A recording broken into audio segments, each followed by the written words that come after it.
রোজ দেখতে শ্যামাইটা বানায় ফেলছে, খুবই সুন্দর লাগতেছে। হাই দাও হাই, তুমি অনেক পিচ্ছি। এখানে আমাদের বাসায় একটা রিকশাওয়ালা, এই যে রিকশাওয়ালা, আমি না রিকশা প্রিন্টেড ড্রেস।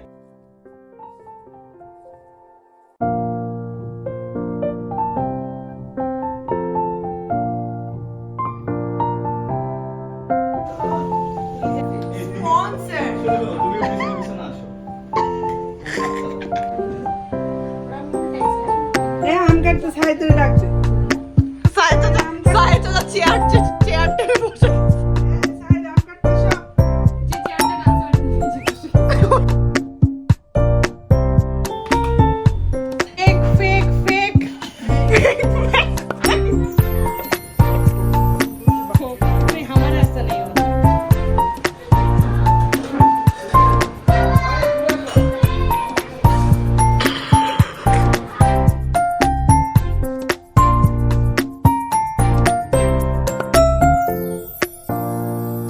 সান্ডা বানিয়েছে, সান্ডা কফিলের ছোট ছেলে, কফিলের বড় ছেলে। কুরবানি হচ্ছে সান্ডা। বিরিয়ানি হবে আজকে।